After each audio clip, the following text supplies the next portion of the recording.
Hi, everyone. Good evening and welcome back. And thanks for starting off another week with us here at Your News Today. This time on Monday, the 18th day of July, where for many of us, we've had to dodge a few showers and thunderstorms earlier. Nothing to the severe extreme, but we've got more happening weather-wise. There's a surprise. We've also got what pretty much is warm and humid conditions advancing to hot and humid conditions. The 90s should arrive by Thursday. Stick around through at least the end of the first half of your weekend on Saturday. It will feel much hotter, in fact, than the 90, 91, 92 degree days we have. Four of them bookended in a row. So we'll update your forecast and talk about storm chances and a few dry days in just a few moments, just to give you a bit of a heads up and a glimpse as to programming for the latter or the rest of the week. I can say that tonight the Sagerville City Council meets, Paintsville City Council meets, Johnson County Fiscal Court meets, and there's another meeting we have a camera going to as well that's escaping me at this point, and that's in addition to the other reports and news that we're working on at this time. And of course, we have headlines to cover for you tonight. Before we get to local news and information, a few announcements from elsewhere. I did hear an official release from the Kentucky Department of Fish and Wildlife. They wanted to inform everyone that there is a boat ramp on Cave Run closing for 5 days. The Warwick's Run boat ramp, for all of you anglers out there or anyone taking to the water, it's going to be closed the 25th through the 29th. The boat ramp is going to actually be a part of a fish habitat improvement project. Artificial habitat structures are going to be placed in the waters at Warwick's Run and some coves very near or adjacent to Kentucky Fish and Wildlife, the Army Corps of Engineers, the U.S. Forest Service, and the Cave Run Lake angling groups involved are all trying to improve this habitat, and to do so, they'll have to shut it down for 5 days, the 25th through the 29th. A lot of things happening the week of the 26th. 25th, technically, and we've already got a few on our calendar. The trial for Paintsville Mayor Bob Porter is set to begin next week. Also, I can tell you that an unveiling for former Kentucky Governor Paul Patton is to take place, a statue in his likeness that's going to be erected in Pikeville. Pikeville Main Street Program Director Minta Trimble has confirmed a bronze statue standing some 9 feet tall will be unveiled on Tuesday of next week in a ceremony honoring the former governor, who, of course, led the state of Kentucky from 95 to 2003. The statue will be placed at or near the 99 famous steps at the University of Pikeville, of course, where he was also president for 3 years, beginning in 2010. The 79-year-old former governor is going to be depicted, I believe, wearing his academic robe in front of the college. The purchase price of the statue, I do not know, but I do know that tax dollars were not used, as private funds, we believe, were raised. And that to be unveiled on Tuesday of next week. Not necessarily in chronological order. After another big weekend this past weekend at the Mountain Arts Center, Billie Jean Osborne's Kentucky Opry special guest this coming weekend will be the Floyd County sister duo of Teddy Lee Cyrus and Joe Pack Hall. Both are former members of the Kentucky Opry and helped catapult it into what it is today. Cyrus was picked to join the Kentucky Opry Junior Pros in 91 at just 13. She stayed till 97. Hall joined in 97, also just at the age of 16 herself, and was promoted to the Kentucky Opry in 2000. She left in 2002. Today they have teamed together, and together they form Joe Lee, the duo who's been performing on many stages throughout Kentucky and parts of the South. And they're going to be there this coming Saturday, 7:30. You can get your tickets today. A lot of things happened over the course of the weekend, and especially in the summer months, maybe more so. Drownings, things of that nature. One in particular was an accident involving an ATV. 4 people said to have been on that ATV. 1 not seriously injured, 1 injured, and 2 who died as a result of the crash. 1, a long-time chief with a fire department in neighboring Breathitt County. That being 54-year-old Billy Breeding of the Feisty Fire Department, volunteer fire department in Breathitt County. He, alongside Anthony Singleton, also 54 years of age, were both killed in the ATV crash. It happened Saturday over the course of the weekend. They were both ejected from the ATV, and then the machine landed on top of them. While we're awaiting word on the services to be held in honor of Mr. Singleton, we have confirmed that service held in honor of the fire chief this coming Wednesday of this week at the Hyman Funeral Home. Services will be held at 1 o'clock that afternoon in his honor. And once again, another person was also injured. We do not think life-threatening injuries, and a fourth individual received minor to no injuries as a result of the crash, which involved, we believe, one single ATV. In a follow-up next from a report that we aired last week, a $500 cash reward for information leading to the arrest of the individual who the owner believes would be responsible for setting fire to a rental structure just a few hundred feet from the Your News Today studio. The fire, determined to be arson, happened on Broadway, just up the street from the Your News Today newsroom. A rental property owned by Rick Howard of Howard's Cable was the target of the arson. It happened a week ago yesterday, Sunday morning, Sunday before last, at around 11:30. The Sayersville Fire Department responded, as did the Sayersville Police Department. No one was around the fire at the time, but it became obvious after an investigation, which was also forwarded over to an arson investigator, that someone appears to have set fire to clothing from a previous renter inside the home, and that fire ignited the home and left behind serious smoke, fire, and water damage as a result. The owner is offering a $500 cash reward for any information leading to the arrest of the individual responsible, hoping that someone, given that time of day on a Sunday just before noon, may have seen someone in the area, either on Broadway or adjacent to, possibly on foot, that may have seen something or may have even been responsible for setting or igniting the fire. If you have any information to relay and in the interest of collecting the $500 cash reward, 606-434-0222 or 349-5020 are the numbers you can call.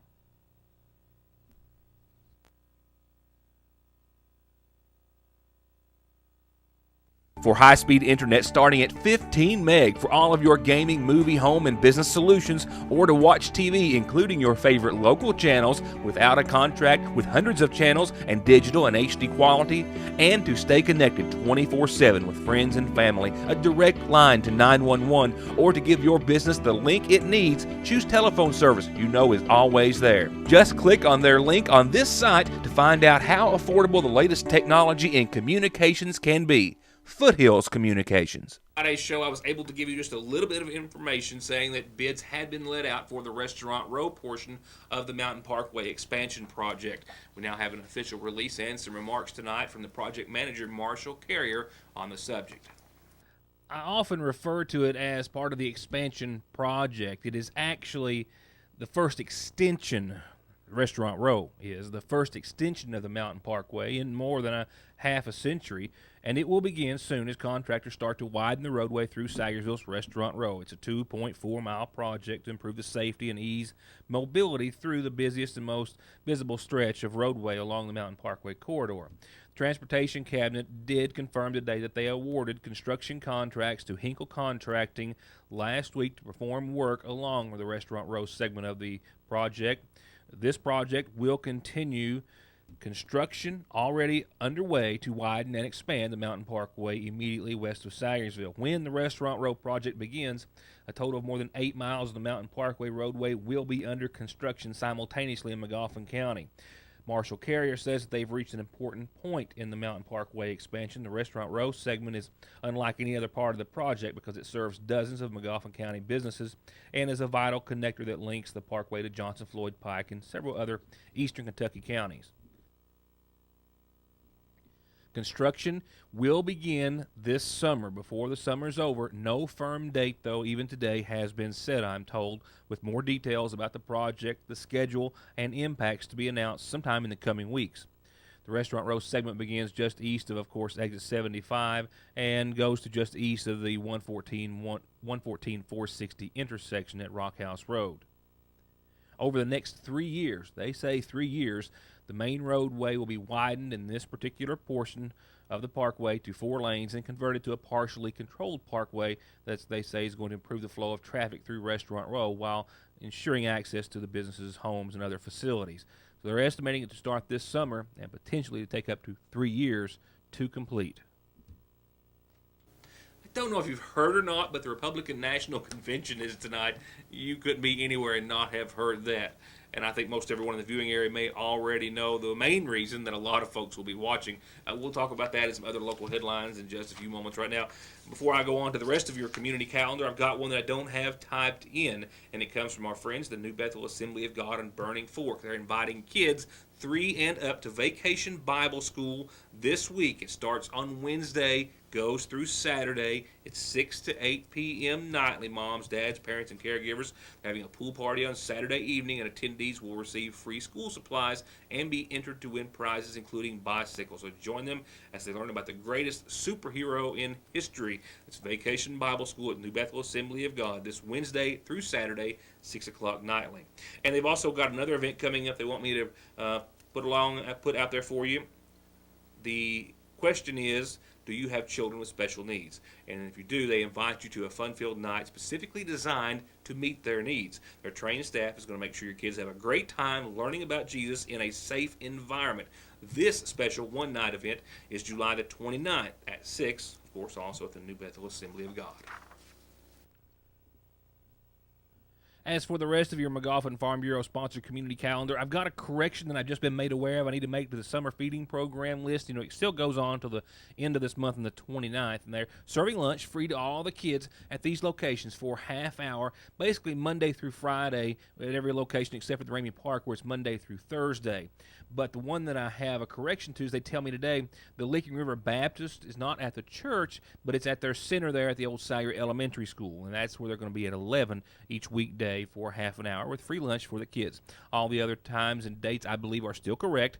The Royalton United Baptist Church, Monday through Friday at 11. The Ramey Park, Monday through Thursday at 11:15. The College Heights Apartments, Monday through Friday at 11:20. And Allen Drive Apartments, Monday through Friday at noon. And I wanted to put this one out there one more time because even though I told it right a couple of times last week, I had it wrong on the screen. So, Vacation Bible School at Kearney Free Will Baptist, all this week, nightly at 5:30. I got it right. The theme, Submerged, Finding the Truth Below the Surface. Vacation Bible School, 5:30 to 8, Monday through Friday, this week at Kearney Free Will.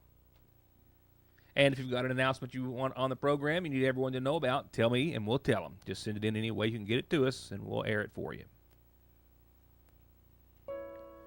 Turning to funeral services brought to you by the McGoffin County Funeral Home. Services were held yesterday in honor of 89-year-old City Conley, Mary Emma Prater Conley, known by most all as City, of Sagersville, who passed away on Saturday. Married to John Russell Conley, who preceded her in death. She's survived by sons J.R. and Marty and daughters Johnny Conley and Janelle May. Graveside services once again held in her honor yesterday. We've also learned of the passing of Charles Danny Patrick, 86, of Sagersville. He passed away at a hospital near his home in Florida. We know at this time that arrangements are incomplete, but to be announced soon by the McGoffin County Funeral Home. Once again, in honor of 86-year-old Charles Danny Patrick of Sagersville. And last week, I had an announcement on here in regards to the passing of a local Sagersville police officer's father. We have now learned that over the weekend, Josh Peace lost his brother just a day after saying goodbye to their father. 34-year-old Joseph William Peace of Ermine passed away Saturday in Whitesburg. He leaves behind his wife, his son Josh, and we also believe at least one child, a daughter, and we believe one son possibly as well. Services are to be held this Wednesday at 1 o'clock in Whitesburg in his honor.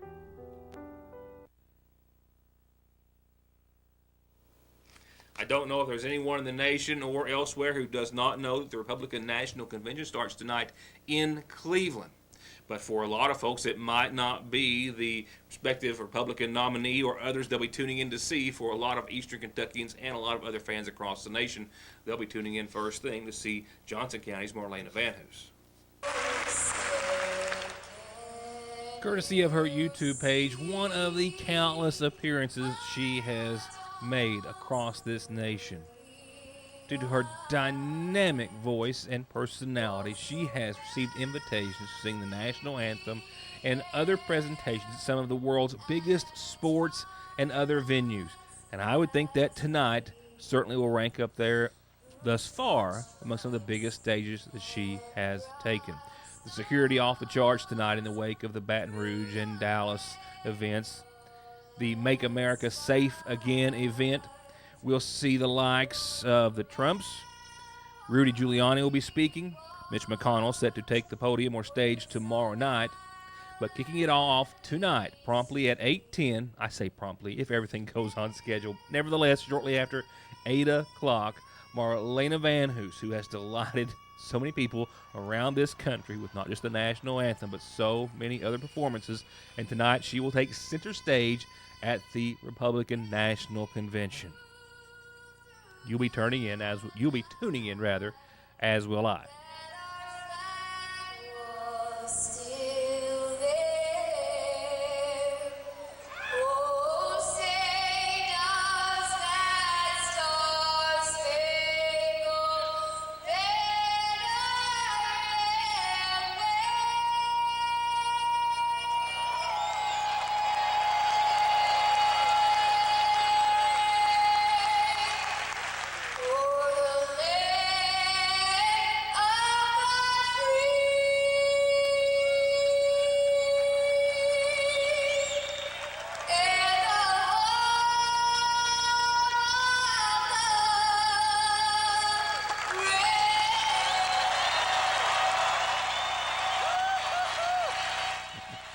Yeah, those are called chill bumps. I get them every time.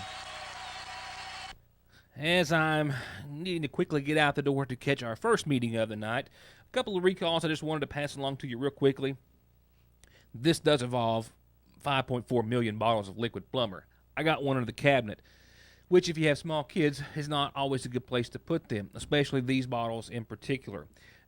These bottles are involved in a recall because the caps do not meet the requirements of being safe for children. They can be opened and have been opened on numerous occasions and been defective in regards to the safety feature. Liquid Plumber Pro Strength Foaming Clog Fighter, Liquid Plumber Industrial Strength Urgent Clear, and Liquid Plumber Pro Strength Urgent Clear clog removers all recalled because the child-resistant caps are defective, and kids have been able to get the tops off and had a risk of chemical burns. No injuries have been reported at this time, but the Clorox company is recalling all of these, and you can go to their website at liquidplumber.com and click on Important Safety Recall Notice for more information. Another recall from IKEA. This is the second in the past few weeks. This time safety gates and safety gate extensions due to the fall hazard that's associated with them for kids and other consumers as well.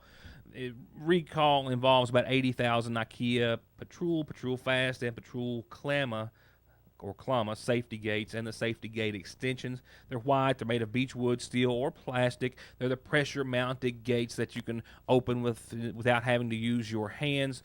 For the most part, I do believe. And some of them are hand release, and I believe some of them might be foot release. Nevertheless, go to the IKEA website. You can find out more about the exact models. They were sold anywhere from $10 to $60 at IKEA from 1995 all the way through last month. So if you've purchased a gate of this nature, good chance you might have it in your home, and you'll want to go to their website or that of the Consumer Product Safety Commission at cpsc.gov. 4 people have reported to have been injured, 2 resulting in cuts and bruising, and we believe that was to children. Local Doppler radar pretty much clear at this point. We are in the 90s at this point as well here at the studio, just above 90 degrees at the 6 o'clock hour or a tick or two after. And we may see a light shower or two tonight. So far, those to our north and west not having the energy as the others did earlier to make it on down into this portion of eastern Kentucky. That's a good thing. We will see nighttime lows tonight right at 69, mostly cloudy skies, and about a 40% chance of some showers, albeit right now nothing to worry about on the precipitation front for this evening, at least the short term. For your Tuesday, showers and thunderstorms, mainly afternoon, to the tune of about 30% right now. For tomorrow, we will see partly sunny skies. We will see 87 degrees, nighttime lows into the low 60s. For midweek, looks to be a clear, dry one, but temperatures warming. 88, 67, sunny, partly cloudy. And that's where the steam starts to roll in. The 90s come to town and stick around. Mostly sunny and 90, but dry Thursday. Friday, mostly sunny and hot, 91. Humidity factors or something to think about there. It's going to feel even hotter than that. We do have by the afternoon, with that heat and humidity, some instability and a 20% chance of showers. 92, mostly sunny, and ditto for your Saturday. And we'll hold on to that 90-degree mark, maybe even did some, with mostly sunny and hot for the latter half of your weekend as well. It's going to wrap it up for tonight. As I referred to at the top of the program, I've got cameras, including the one that's going to be in my hand as soon as I can get out the door, at 4 local governmental meetings tonight, and other news and information we're already working on throughout the rest of the week. So we'll pick up that coverage when we see you back here tomorrow night, next time, for more of Your News Today. Thanks for watching.